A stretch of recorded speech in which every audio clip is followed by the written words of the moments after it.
He was supposed to be my mentor, not the man I couldn't stop thinking about. What began as innocent tutoring sessions turned into something neither of us could name, but both of us kept returning to. I was 20, he was 43, and the rules we were supposed to follow, we broke them night after night behind a locked studio door. But secrets never stay hidden for long, not when someone's watching. Whispers started, photos surfaced, and just like that, I went from art student to scandal. He vanished when the heat came down.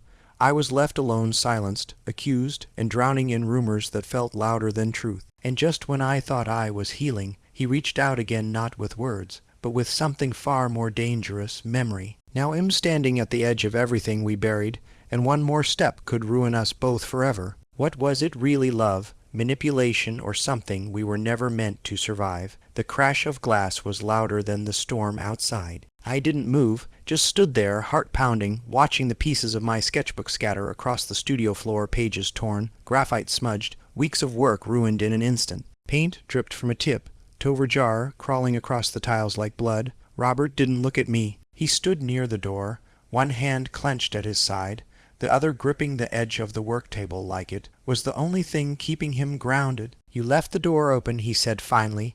His voice was low, tight, controlled in a way that meant it barely was. I swallowed. I didn't mean to. His eyes flicked to me sharp, accusing. "Someone saw us, Eli." My full name's Elijah. 20 years old, fresh out of a small art college in Ohio, I'd been awarded a grant to attend a competitive creative residency in Seattle. A dream gig, 6 months of full funding, studio space, housing, and mentorship from one of the best. That mentor was Robert Emkner, a celebrated painter turned program director, mid-40s, charismatic, exacting, always in control. Until now, what exactly did they see? I asked, voice barely audible. He didn't answer right away, just shook his head enough. The word hung in the air like smoke. It had started with critiques, then late nights in the studio, then small things, a glance too long, a touch on my shoulder that lingered, a hand guiding mine as I worked charcoal across the paper. I knew what we were doing, he did too, but now the spell had broken. "Do you have any idea what this could do?" he said, stepping closer. His voice cracked, but he didn't stop. "To me, to you, this whole program." I looked at him, my chest tight. "You think I wanted this to happen? You didn't stop it either," he snapped, then instantly softened. Neither did I.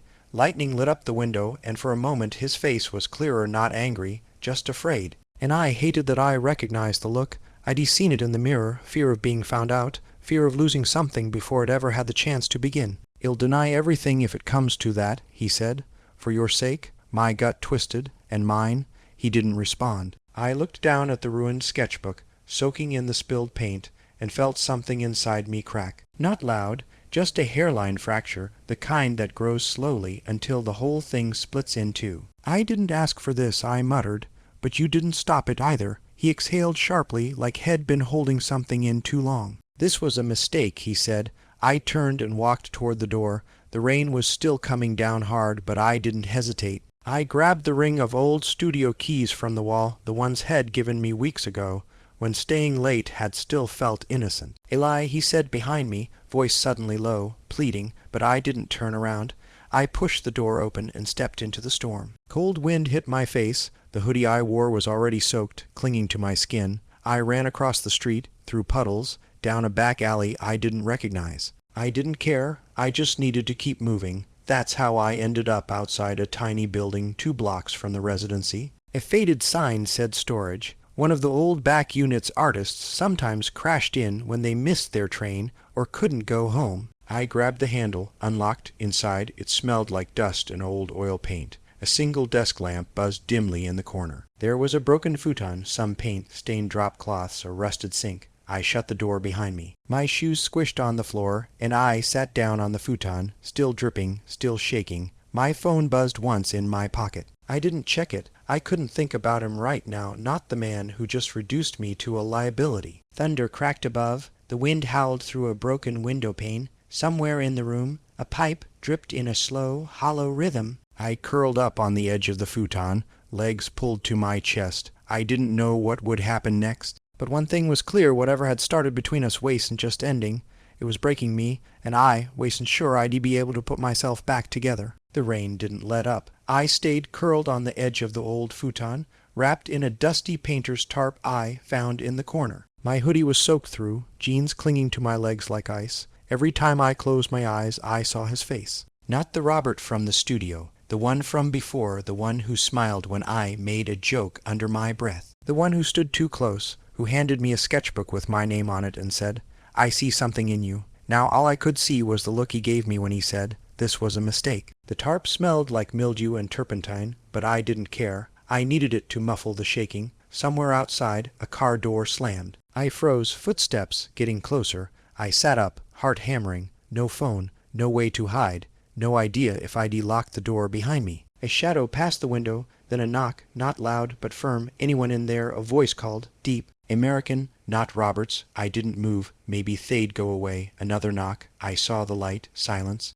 Then the voice softened. "It's pouring out here. You okay?" Something in his tone wasn't threatening. "Just tired." I stood, legs stiff, and cracked the door an inch. A man stood beneath the overhang, his coat dripping, a flashlight in one hand. Late 30s, maybe 40, bearded, weathered, like someone who worked with his hands. His flannel was soaked through, sleeves rolled back over strong forearms. His eyes, though calm, searching. "Didn't mean to scare you," he said. "I've got a unit 2 doors down. Saw your light." I didn't answer right away. Just stared at him, blinking against the rain. "You look like hell," he said. I huffed a breath. "Thanks." He smiled faintly. "Name's Cal, you, Elijah." He hesitated, then offered a thermos from under his coat. "Still warm. Take it." I took it, fingers brushing his. Hot metal against cold skin. "Mind if I step in?" he asked. "Just for a sec." "You're shivering." I should've said no, but I stepped back. He came in slowly, glancing around. "Used to crash here myself, back when I was painting more than fixing roofs." "You're an artist." "Retired," he said. "Sort of." He hung his coat on a nail in the wall. Underneath, his shirt clung to him, broad chest, faded tattoos on his left arm, a hawk, a broken compass. He crouched near the lamp and adjusted the light. "This place still leaks." "Worse than I expected," I said. "Yeah." He turned to look at me. "You running from something?" I didn't answer. "You don't have to tell me," he added. "Just don't freeze to death trying to prove you don't need help." There was no sarcasm in his voice. No judgment, just stillness. I sipped the coffee, burned my tongue, but it was real grounding. "Thank you," I said. He nodded, then paused. "You want to crash at my place tonight?" he asked. Not a weird offer, just warmer, cleaner, safer. I should have hesitated longer, but I didn't. I grabbed my bag and followed him into the rain. His place wasn't far, another unit down the gravel alley. A converted workshop, wood panels, big work table, one couch, one bed in the corner, neatly made. Paintings leaned against the walls, landscapes, broken cityscapes, a few portraits with eyes like wounds. "You can have the bed," he said. "I'll take the couch. You don't have to, don't argue." I snore. He handed me a towel and pointed to the bathroom. When I came out, changed into dry sweats had lent me, he was already on the couch, reading by lamplight. He looked up as I passed. Couldn't sleep either. I shook my head and stood near the window. Rain tapped against the glass like static. He watched me for a second. "You want to talk?" "No," I said. Then softer, "But I probably should." He didn't push. Just let the silence settle. I sat down at the edge of the bed. He said it was a mistake. I murmured. But it didn't feel like one when he kissed me. Cal didn't flinch, just closed his book slowly. "You trusted someone who couldn't be honest. That's not your fault." I looked at him. Really looked. There was something in his face, not pity, not curiosity, recognition, like maybe he had stood in the same storm before. "What if people find out?" I asked. "About us, about me?" "They always do," he said. "But surviving it, that's the part they don't teach you." I didn't know why, but I wanted to cry. He stood and walked toward the kitchen, gave me space. But before he turned the light out, he said one more thing. "Sleep here as long as you need. No questions." Then he disappeared into the dark. I lay back on the bed, heart still racing, skin still burning from memories I wasn't ready to erase. And for the first time in days I let myself breathe. I woke up before the sun. The room was dim, washed in the faint gray of early morning. I didn't know what time it was. I didn't care. For the first time in days I'd slept not deeply, but enough that my body felt real again. Heavy, still humming from everything I was trying not to feel. Cal was already awake. He sat by the window in an old t-shirt and jeans, barefoot, sketching in a spiral-bound notebook. His hair was a mess. His coffee sat untouched. The way the light curved around him soft, unfiltered, made him look younger. Not young, just less guarded. He didn't notice me watching at first. Or maybe he did and just didn't say anything. Couldn't sleep? I asked finally. He glanced over, didn't want to miss the silence. What are you drawing? Nothing, he said. And everything. He held the sketchbook up briefly. A skyline, sharp, layered, then softer strokes, a figure leaning against the railing of a bridge. Alone? I recognized myself before I realized it was me. You drew me, I said quietly. I draw what stays in my head, he replied. You were there? I sat up slowly, blanket falling to my waist. I was still wearing the gray shirt he gave me the night before. It smelled like cedar and something faintly sweet, like old cologne. I didn't know why that made my chest tighten. I don't know how to feel right now, I said. You don't have to, he replied. There's no right way to fall apart. We sat in the quiet for a while. His pencil moved across the page again. I watched the shape of his shoulders, the way his hand moved when he shaded loose, confident. I remembered how mine used to move like that, before everything got tangled. Eventually he stood, crossed to the kitchenette, poured coffee for both of us. When he handed me the mug, our fingers touched again. It was nothing, it was everything. Sorry I showed up like that, I murmured. He shook his head. Don't apologize for needing somewhere to land. I sipped. It was too hot, but I didn't flinch. I don't know what I'm supposed to do next, I said. You're not supposed to do anything, he replied. Just breathe. Just be here. He sat on the edge of the table, facing me. Not close, but not far. And for the first time, I saw the small crack in him, the one behind the calm voice and even tone. There was weight in his eyes, like head carried too much for too long, and never told anyone about it. What happened to you? I asked before I could stop myself. His brow furrowed. What do you mean? You've been through something. I can feel it. He didn't answer right away, just stared at the window, then finally said I was 23, fell for a guy twice my age. He taught me how to paint, how to lie, how to disappear when it got too hard. I felt the air leave my lungs. What happened? He left, Cal said, and I spent years painting like he was still watching. He looked at me again. You reminded me of that version of me, only stronger. My throat tightened. I don't feel strong. He set his cup down and came closer. Doesn't mean you aren't. He didn't touch me, but he stood close enough that I could feel the heat of his skin, see the flecks of gold in his eyes, hear the soft catch in his breath when I didn't look away. The silence thickened. I felt it coming, the tension bending between us like wire, and then it snapped, not with a kiss, not yet, with a hand, his hand, reaching up to gently fix my hair, one strand falling across my eye. The pad of his thumb grazed my temple. Soft, tentative, I didn't flinch. He let his hand fall, slowly, reluctantly. I should let you rest, he said, but neither of us moved. I reached out just enough to touch his forearm. His skin was warm under my fingers. Rough, real, his breath caught. Elijah, he whispered, I know. We stood like that for a moment, not holding, not kissing, just close enough to fall if one of us stepped forward. But we didn't. He pulled back. Not because he wanted to, because he needed to. You're still hurt, he said, and I'm still not sure I'm someone you should trust. Maybe, I said, but I don't want to be invisible anymore. He looked like he wanted to say something, then didn't. Instead, he picked up my empty cup and walked back to the kitchen. I sat there, hands still tingling from the touch that barely was. And I realized something terrifying. This wasn't a mistake either. The next 2 days passed in a blur. I stayed in Cal's unit, slept late, sketched when my hands stopped shaking. He gave me space, he always did. But every time our eyes met across the room, something pulled taut between us, like we were waiting for something to snap or for someone to give in. It felt fragile, tentative, but real, and then the knock came, late afternoon. Rain drizzled on the tin roof. Cal had just come in from the hardware store, dusted with sawdust and sweat, his flannel shirt hanging open over a white tee. I was washing brushes in the sink when we both froze at the sound. 3 knocks, not urgent, just deliberate. Cal looked at me, then moved to the door. He opened it halfway. A man stood there mid-30s, tall, lean, soaked from the rain. His expression unreadable, but his eyes locked instantly on mine.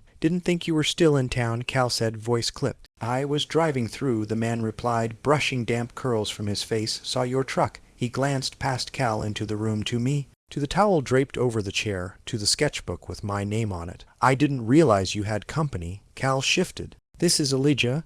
The man raised a brow that was fast. My stomach dropped. It'll be outside, I said, grabbing my hoodie. No, Cal said too quickly. Stay, but I was already moving. I stepped into the alley, pulled the hoodie over my head, and leaned against the wet siding. My hands trembled, but not from the cold, from the feeling that whatever we'd built, even if it was only beginning, was cracking. Inside I could hear them talking, voices low, tense, then raised. You left, remember, Cal's voice. Angry, you said it was over. It was, the man replied. But I didn't think y'd replace me like a broken brush. Silence. Then softer, he's a kid, Cal. I turned away, throat tight. A few minutes later, the door opened behind me. I didn't turn. He's gone, Cal said. I nodded. You okay? No, I said honestly. Who was he? Cal didn't answer right away. His name's Oliver. We were together, off and on, mostly off, and now he saw you, Cal said, and he saw what I was trying not to. I looked at him, heart racing. And what are you trying not to see?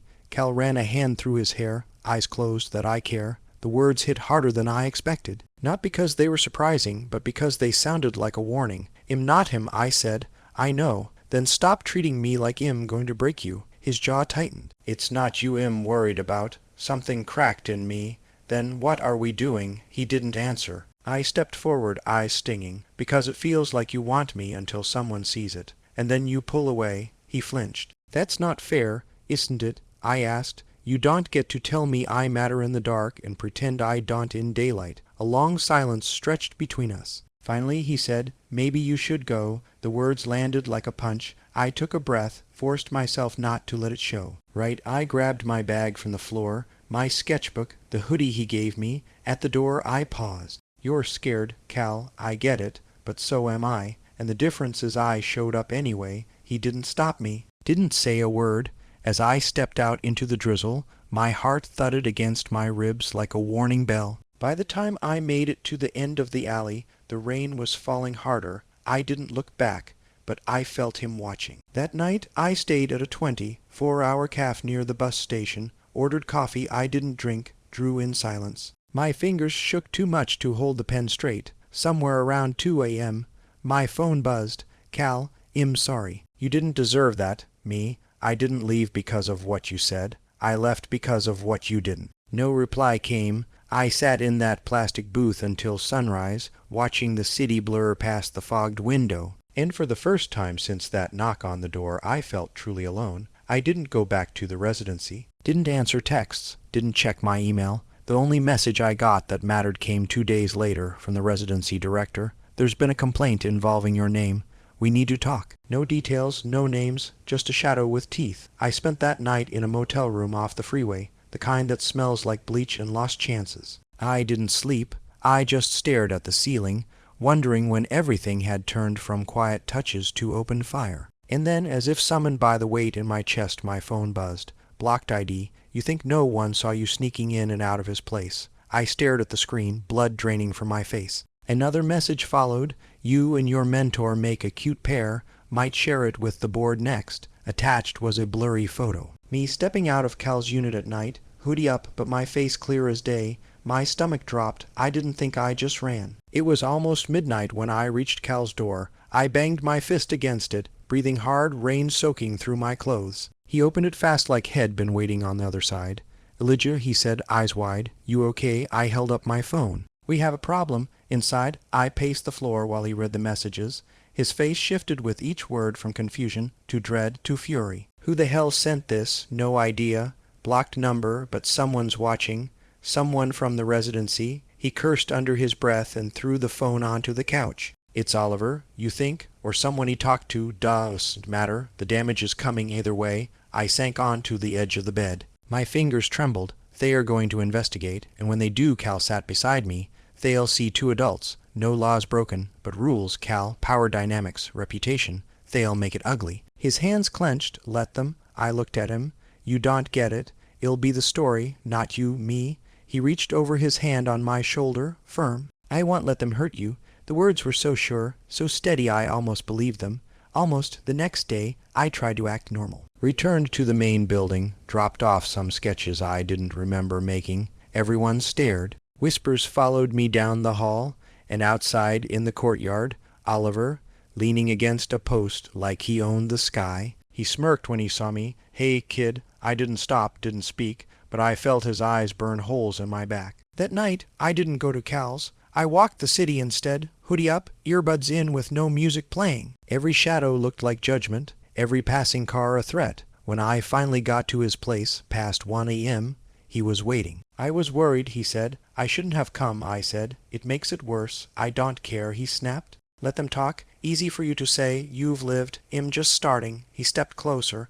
Then let me help you start right, and then we didn't speak. He reached for me, gently, not hungry, not impulsive, just sure. His hands rested on my ribs under my soaked jacket. Mine found his jaw. His skin was warm, his breath slow. I felt him lean in foreheads first, just like before. But this time no one pulled away. When our lips met, it wasn't urgent. It was soft, certain, like coming home. We didn't go further, didn't need to, just curled into each other on the couch, letting the silence hold us together. I fell asleep to the sound of his heartbeat. The explosion came the next morning.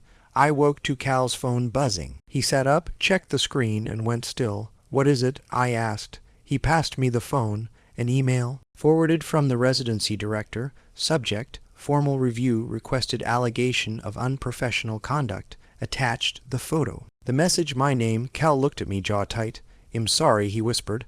I shook my head. No, I should've left sooner. I should stop, he said. We deal with it together. The word together almost broke me, and then my phone buzzed again. Another message. No name, tick-tock. The board meets Friday. My hands went cold. The clock had started. The board meeting was in 48 hours. 2 days, that's all we had.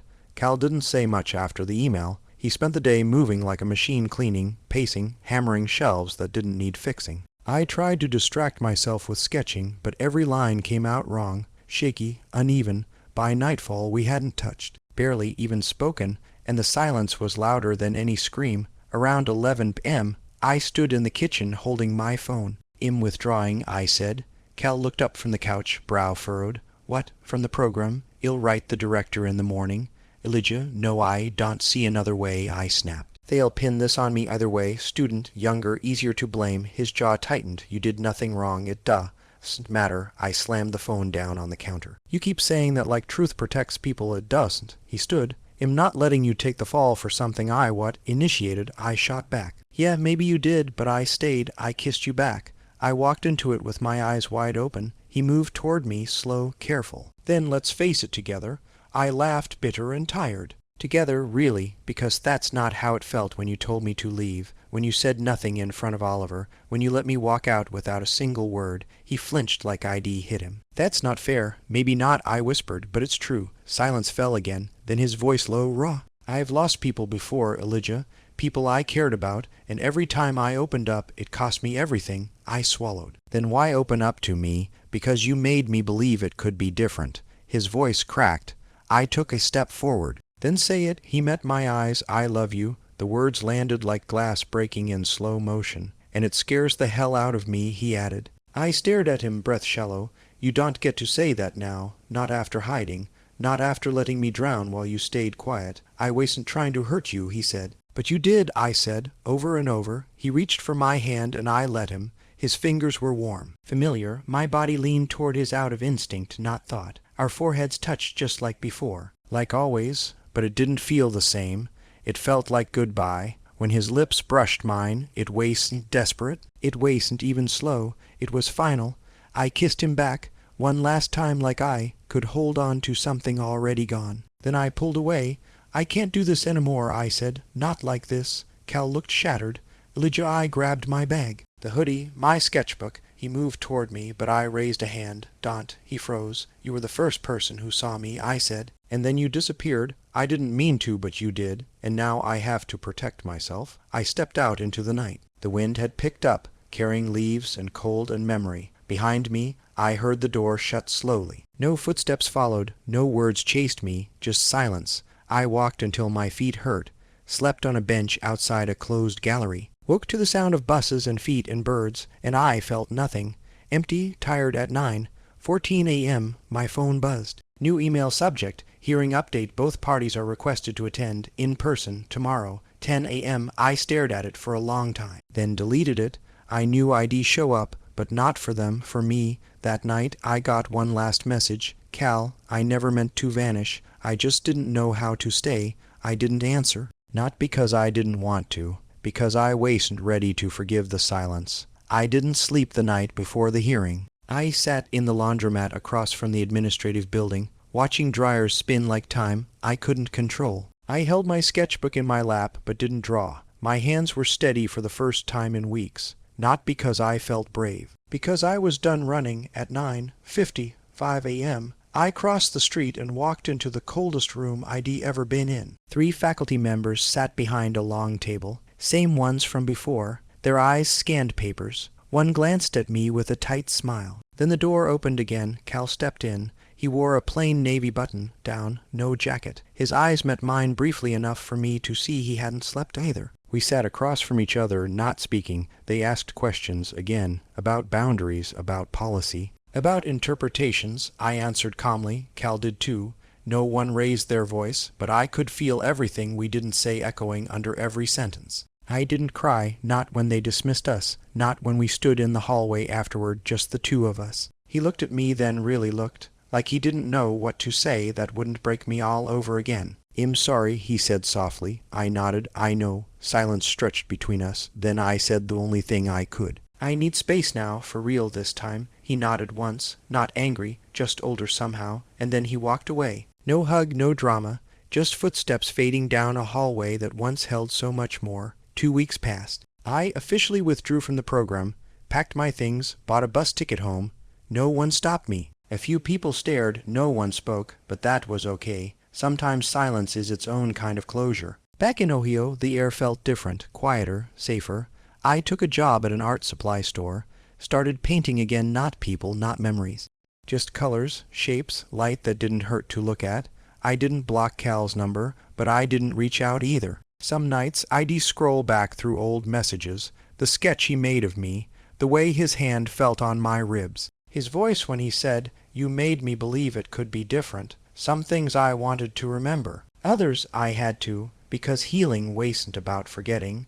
It was about carrying the truth without letting it drown me. One afternoon I found a package in the mailbox, no return address inside, a small wooden frame wrapped in brown paper. One of Cal's paintings, not of me, but of a skyline I knew by heart, the view from his window, evening light. One figure hood up, standing on the roof across the alley, alone, a sticky note on the back. Some stories don't end, they just quiet down. I didn't cry. Not exactly, but something shifted inside me like breath I hadn't realized I was holding finally exhaled. I hung the painting above my bed, didn't post about it, didn't text him back, but I looked at it every morning, like a scar, like proof. A month later, I stood in front of a classroom at the local arts center, my first time teaching. Just 5 students, middle schoolers, loud, unfiltered, beautiful in ways they didn't know yet. One of them raised his hand. "What happens when someone breaks your heart?" The class laughed. I smiled, but I answered, "You learn from it," I said. "And then you paint something no one else can." That night, I walked home alone. Snow had just started falling, thin, quiet, delicate. My phone buzzed in my pocket. I didn't check it, not yet. I looked up at the sky, let the flakes hit my cheeks, and thought maybe some silences aren't endings. Maybe they are just spaces waiting for whatever comes next.